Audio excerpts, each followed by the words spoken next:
What's up, you guys? Welcome back to the channel. Welcome back to another vlog. I'm Dinesh. This is Cranks and Pistons, and today is gonna be a motorcycle day. The duck is all ready to go. So today we're gonna try and do a quick clutch flush, a bleed and a flush, and change the whole oil in the clutch because I am losing power when I'm riding on the roads, and I wanted to change it to see if it's just that the issue, if it's only the air that is in the clutch lines that's the issue, or if it's anything else. So we're gonna do that first, and hopefully we're gonna try and change the brake and the clutch calipers also to see how.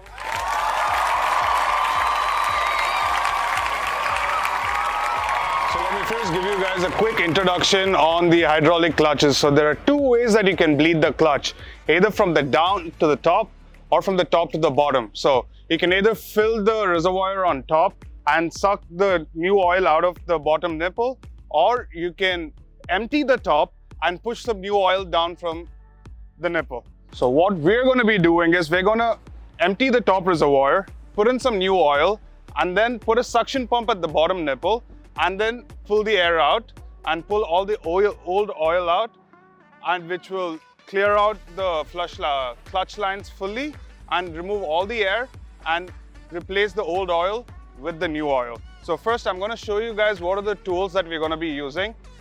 So yes, I did get a Paddock Stand. So it looks much better and it's easier for me to work on the bike. So this is the nipple that we're going to be pulling the oil out of, and this is the master reservoir right here. So for this process we won't need too many tools. So I have my tool bay set up right here. So you'll need a star screwdriver ideally to take out the cap on the reservoir, and then you'll need the right oil. .4 is the recommended oil for Monster 696s, and ideally for most hydraulic clutches it's pretty much .4. Some of them have a different one, so it's better for you to check your manual or check the bike. It'll always be mentioned on the cap right there.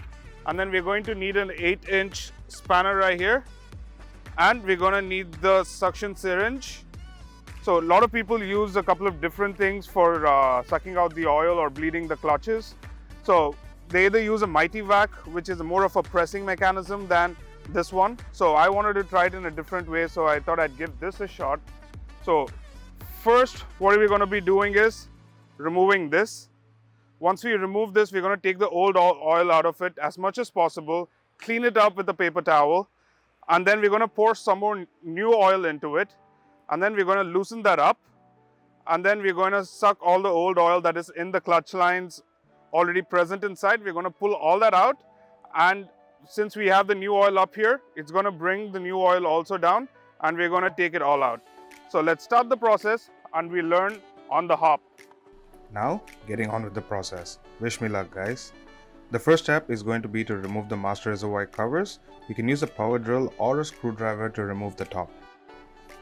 But be sure to use the correct sizes, because you wouldn't want to null out the screws holding the top of the master reservoir secure. It might make it hard to remove for a bleed the next time. If you do end up loosening the thread, it's a pretty universal screw that you can pick up at any hardware store. Because the clutch fluid is quite corrosive, it's always safer to wear a pair of gloves. This will help protect your skin and also give you a solid grip when you're holding on to parts. Once the screws are removed, the first thing that's going to come out will be the case cover of the master reservoir. So this case cover, as you can see, has some sort of white residue on it, which might be due to age and not having changed the oil by the previous owner.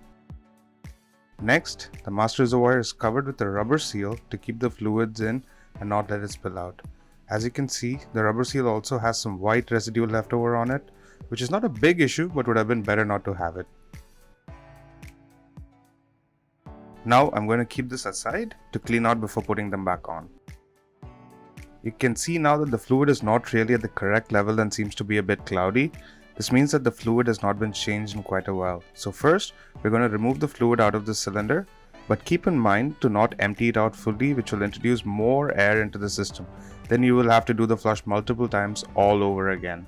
This will go for both the master and the slave reservoir. As we're going for the top to bottom approach for this bleed, this single syringe should be sufficient. We're going to use the syringe to only pull fluid out of the system. There won't be the necessity to use an additional one, but when you do the bleed by pushing the fluid from the bottom bleed nipple to the top master reservoir, you would need a vacuum pump to push the fluid in and another one to remove the fluid that has been pushed up to the master reservoir. Normally, if the fluid or oil has not been changed for quite a while, you can notice it from the color of the fluid that you're going to be pulling out. It tends to be a bit more darker in tone and sometimes cloudy. This one is quite cloudy.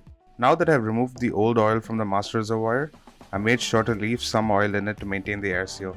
Next step will be to top this reservoir off with some new .4 oil and move down to the slave reservoir and start pulling the oil from the master reservoir. Before attaching the pump syringe to the nozzle, to make the process a little bit more easier, it's advisable to crack the nozzle a bit so that it's easy to move when you begin with the suction process. Once that is done, you can go ahead and place the suction tube end onto the nipple. This one comes with a couple of sizes on the suction tube. Make sure that the tube is airtight when on the nipple.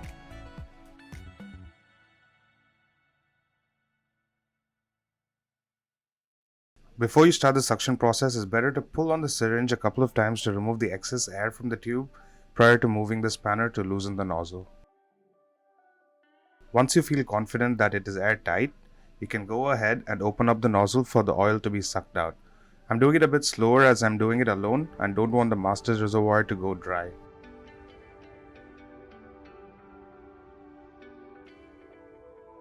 As you can see here, once I started pulling the oil out of the slave reservoir, the new fluid that we topped off starts to go down, pushing any air gaps in the system down to the slave reservoir. As this is the first pull, the old oil is exiting the system with some new oil coming in. Keeping an eye on the master reservoir, once it reaches towards the bottom end of the reservoir, you can lock up the nozzle again before removing the suction tube off the nipple. As I haven't pulled too much out on the syringe yet, I'm going to just keep the syringe in place and refill the master reservoir.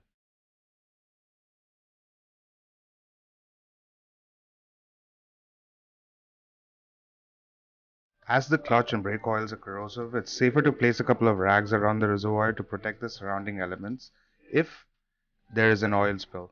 I totally forgot about it, but anyways, I'm going to be changing all the exposed panels on this duct, so it wouldn't matter in the end. It's normally good to do this a few times to bleed all the air out of the clutch system. I did it a couple of more times off camera and it was time for the last draw.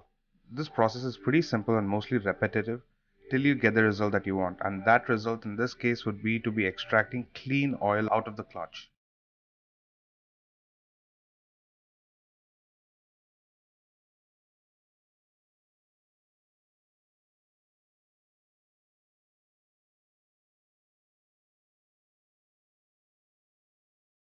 And always make sure that the bleed nipple is sealed tight before you remove the suction tubing. Otherwise, we would have to do this whole process several times to bring the clutch back to its initial responsiveness.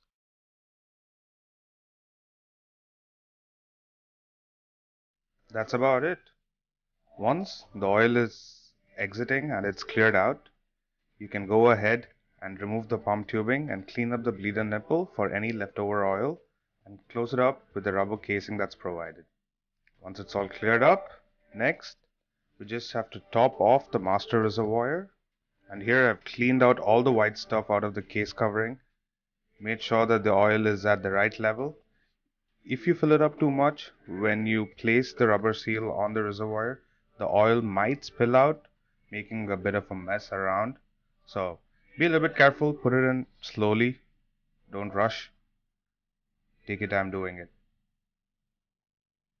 As nothing is flowing out here, just do a quick wipe up of the reservoir after the seal is placed, and you can close it off by placing the metal casing on top and screwing it down. This is probably my favorite part, that satisfaction that you get when you secure something in. Happiness.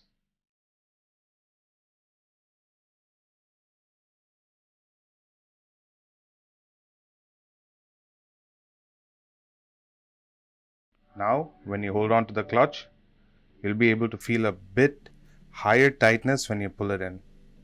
This is engaging pretty well, and I feel like it's a bit better than before, but I'll only know when I take it out for a ride after this now.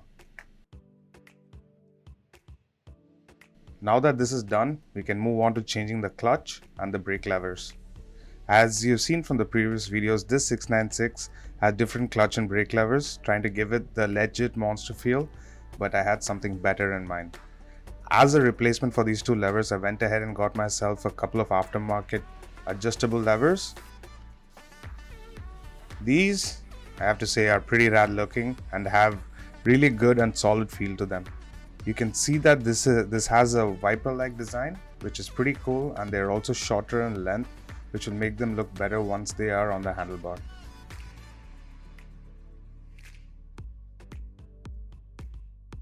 This is going to be a pretty simple process.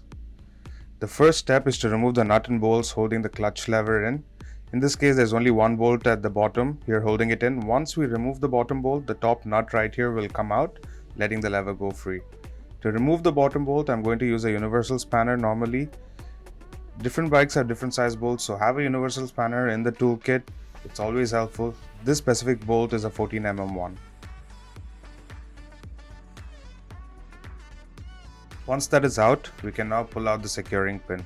It's easy to get out when you apply some pressure to it, as usually these sit in for a long time and sometimes they never get changed, so there is going to be a bit of a challenge. So if they don't come out with the pressure, you can use anything in your toolbox that can help grab it and pull it out. I went with the needle nose plier, as it can sit snugly between the bar and the pin, I guess that's what you can call it. You'll be able to yank it out of there. And you'll see when it comes out fully, there's going to be a bit of thread at the end of the nut, so you will need to spin it out of the positioning hole. This one came out to be a bit dirty, so I'm going to clean it up before placing it back in to secure the new lever. And now, with a quick and soft pull, the lever is going to come out. Sometimes the lever will be attached to a clutch wire also, which you will need to pop out and place it back into the new lever. Luckily, this one doesn't have that system, so it came out to be fairly easy. Now we just repeat the process in reverse. Place the new lever back in its position and make sure all the contact points are connecting on the handlebar module. I've also cleaned up the securing bolt. Hold on, let me get it. All cleaned out, wiped. So there's grease in the hole anyways, so shouldn't be that big a challenge for it to go in. Just have to shimmy it in a little bit. Shake it, align it to the hole correctly.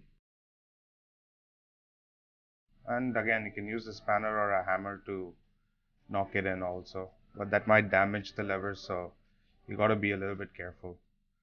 So as you can see down here at the bottom, there is a metal washer sort of a thing hanging with the button.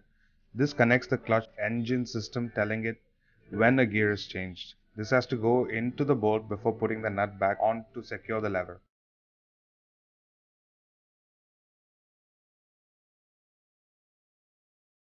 All done. Sitting pretty.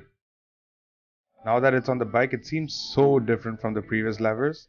These are a bit more thick and short in length. The friction on pulling is good, and I think the bleed worked on the clutch. This feels way more comfy to hold, and this being adjustable makes it a bit more versatile for different types of riding. So pulling and changing the setting is not working. I think it should be the other way. No. Let's give it a shot and push the lever. There we go. So these levers need to be pushed to make it looser or tighter, and you'll be able to change the settings. Now we just repeat the same process on the other side as well. The brake side should be a bit more simpler, as the clutch was so simple and didn't have any attachments for the lever. The other end is pretty much the same. The bolt pops out, and next, just like that, the lever too. This is pretty simple. Now we just replace the lever with a new adjustable lever. I'm keeping the setting in this at 3 and the clutch at 2. As your hands are pretty much always on the brake, this setting might help in slowing down, but not braking to come to a full pause.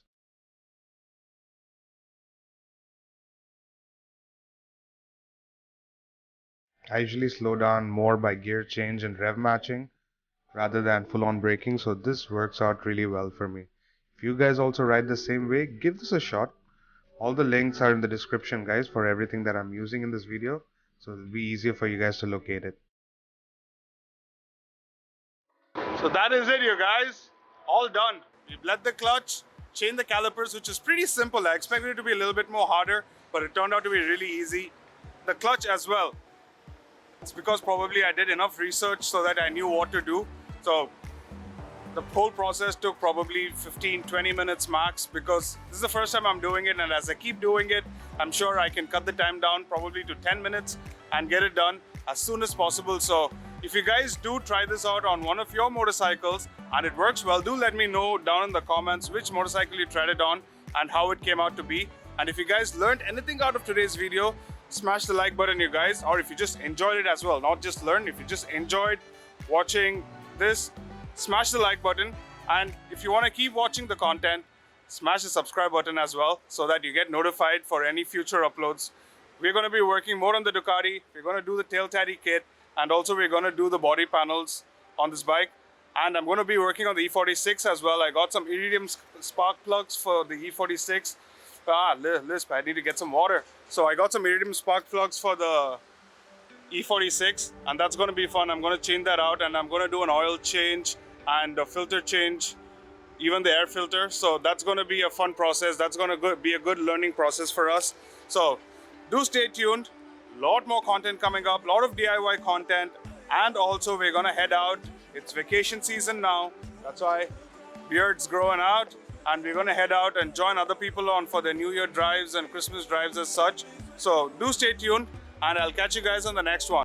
So till the next time, peace.